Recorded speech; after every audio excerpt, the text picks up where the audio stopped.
Hey, hey. Tobago updates. Na, na, na, na, na. Good morning, Tobago. Na, na, na, na, na. Wake up with Kandace and Nickocy. Let's go. It's a brand new morning. Rise up to a brand new Welcome to Good Morning Tobago on Tobago Updates, your source for current affairs in Tobago, Trinidad, and the region. With the perfect conversations to complement your morning routine, I am Kandace Jackson, and let's get started with the news in 90 seconds. A motion to investigate the circumstances which led to the cancellation of a plenary sitting in March was denied. According to the motion brought forward by Minority Leader Kelvin Morris, the clerk's absence was no reason to cancel the sitting. Deputy Presiding Officer Joel Sampson defended the decision, stated that they were not informed of her absence in advance. According to the standing orders, a sitting cannot occur without the presence of the clerk. Morris pointed out that he sat in two previous sittings without the clerk present. However, Chief Secretary Fali Augustine explained that on those occasions, prior notice was given regarding the absence, and the Chief Administrator was able to assign a replacement temporarily. Meanwhile, the Division of Settlements, Public Utilities, Rural and Rural Development warned Tobagonians against conducting cash transactions with anyone outside of the division's offices. According to a press release, the division stated that cash transactions are only authorized at the division's office in Crown Point, at the Division of Finance, Trade and the Economy, and specified financial institutions. They also warned that checks should only be made out to the administrator of the division, while personal details and banking information should never be shared on the phone. And finally, Prime Minister Dr. Keith already said the UNC would not be allowed to shake the Piaco scandal off their image. He commented at a PNM political meeting in San Fernando last night. Dr. Rowley said opposition leader Kamala Persad-Bissessar must also tell the population why the UNC did not pursue this matter between 2010 and 2015, when there was taxpayers' monies to be collected. The government was awarded a $1 billion settlement following court proceedings in Miami over the Piaco corruption scandal.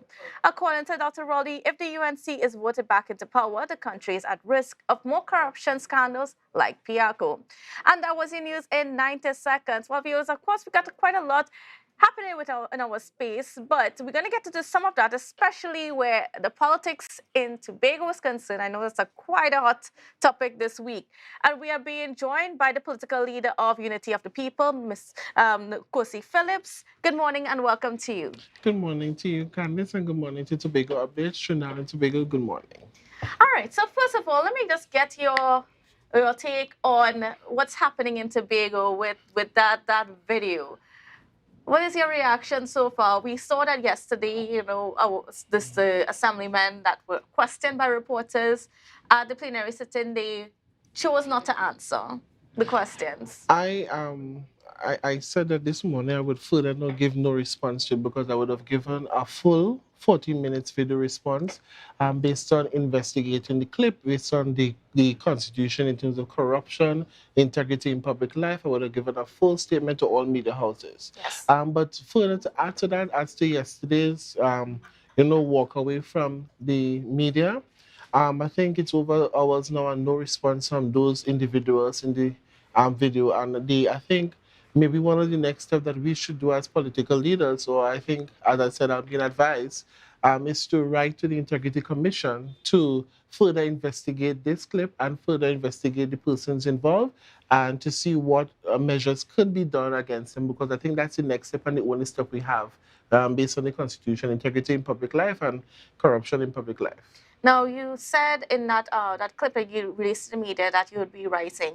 Have you sent those letters yet, or No, are we you still in haven't the started process? because we are still being advised as to how do we write the letter, and based on what we heard, we are writing towards that effect. And also we are looking at the legalities of writing and how we write. I want to make sure that everything is properly done before I forward those documents off to the Integrity Commission for them to continue to do what they do.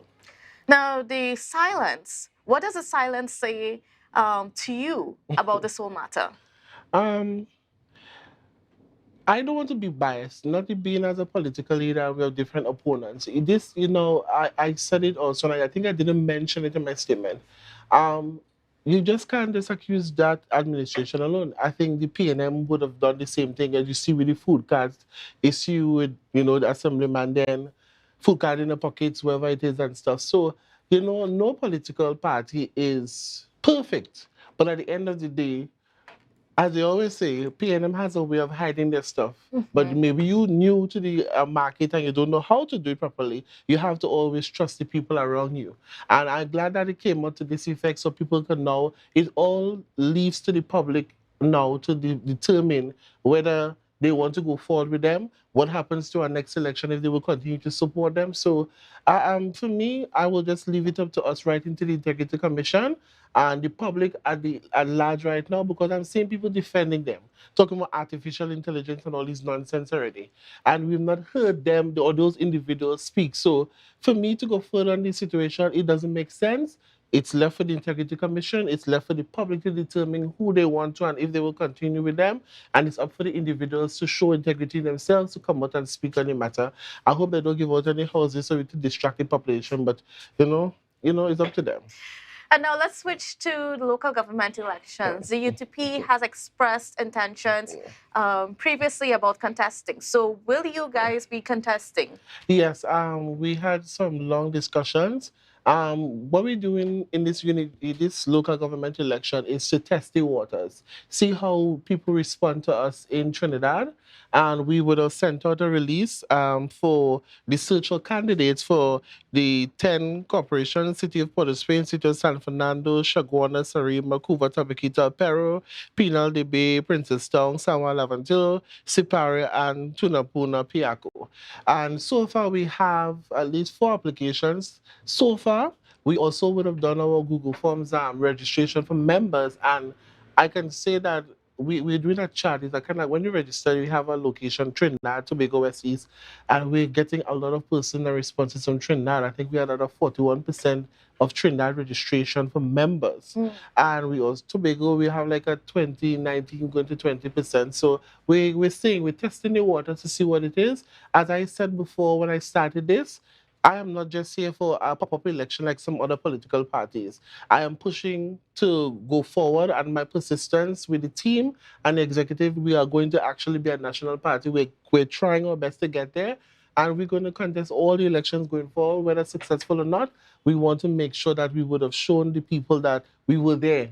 Yes. There were other options, there were other choices, but you choose to continue with the party politics. That's up to them. But we just throwing our hat in the ring to see what is, open to us in Trinidad. Can I get your comments on just the handling of the situation as relates to the local government elections? We had a Privy Council ruling, then we had a statement from the Prime Minister in Parliament on Wednesday regarding, just the extension of the aldermen, the period of the aldermen and councillors, just to validate the time that they've been in office since December, and to afterwards issue a writ before the elections can be held. Listen, I would have responded to the illegalities as to this whole thing, putting off the election before. All of this was sent to media houses. They don't put it. You see, they only contact Nickocy when there's some drama in the air to talk about drama. And the unity of the people is not about drama. We want to focus on all these issues, and all these issues were addressed way back then. Just to reiterate. But especially in context of what the Prime Minister said. Yes. Yeah. The Prime Minister is the Prime Minister. No matter what they do, the Prime Minister, when he comes to give the time of the election, we all as politicians and political leaders and parties have to be ready. In regards to him defending and putting that motion to give the aldermen that, I have already written to the Parliament. I've written to them, giving our responses as to our support or lack of support thereof then. And we stand with that. Whenever the election is called, it is now for the people now to grab on to if they want change. But we have to be very careful. And I said this to the executive. I said, despite UTP winning few seats or getting elements, we have to be careful that the money is still in the hands of the government, which is the PNM-led administration. And the same thing that happened in Tobago right now. It's a different administration, but you see you have the hands in the limelight on what is happening to Tobagoans. So despite any other political party winning seats, we still are under the auspices of the government and the PNM administration. So we know a lot of people jump in and say, yes, we voted them out, we voted them out. But what will happen to that with that corporation? We see now the changes in the Siparia corporation to be a borough, however it is they want to change it. And you see, these are all tactics by the administration there. Why focus on that administration, especially, it's controversial being that it's UNC area and also the opposition leader. So I think we need to stop with all the tactics and focus on the people, because the people are suffering more. And if you go down to the Bay, because I go to the Bay and all these areas to hand out some stuff to help people in that area, those people are lacking the support from even the persons there, because it's UNC-led corporations. And these people said they have not seen the opposition leader. They never did. And they don't see them until an election. They start a road stop it if you see the conditions they're living. So I think, putting the politics aside, the people now need proper representation. We need a change of representation. And the government now, even though it's a change of representation, you lose some corporations or not, we need you to fulfill your changes in the local government bill and give the corporations or the persons leading corporations so they can actually help the people of the corporations who win the seats and stuff. How do you think the delay in elections has hurt the people of Trinidad, especially where local government is concerned? And for me, I honestly, I actually, when it happened, being not biased, I was against it. And then afterwards, it was really good, because coming out of so much election, because I had election 2020, THA, it was too much. And trying to get to Trinidad and Tobago, Trinidad and Tobago was in a COVID state, people not getting grants. So I actually, being honest, I welcome the government putting it off, because people needed time to breathe, people needed time to come back into the state of that COVID going back into there. So I'm being very honest, as a political leader, I am really happy that they did put it off. But time is time now that the election should be called, and according to the Privy Council ruling, let nature take its course. All right. Yeah. Well, I want to thank you so much, Nickocy Phillips, for giving us your perspectives. And we are certainly looking forward to see how you are able to, make some inroads in Trinidad and see what comes out of your contest in some of these regional corporations in Trinidad. Yeah, so far we have some applications coming in, and I'm surprised because, we're a small party where we're not financing, we're fully financed as the big parties. But I'm glad, and I'm just calling on Trinidad to, give us the support. And I'm respectfully saying that I'm coming to Trinidad, and respectfully, I'm asking you to give us the acceptance. I know you don't have to accept us, but at the end of the day, respectfully, I want to ask Trinidad to give us the time to show you all what we have to offer. And all political parties, not about Tobago alone, it's about Trinidad and Tobago. So I want to thank you very much for having me. And Trinidad and Tobago, unity of the people is there, and we're ready to fight every single election going forward. All right, great news to hear.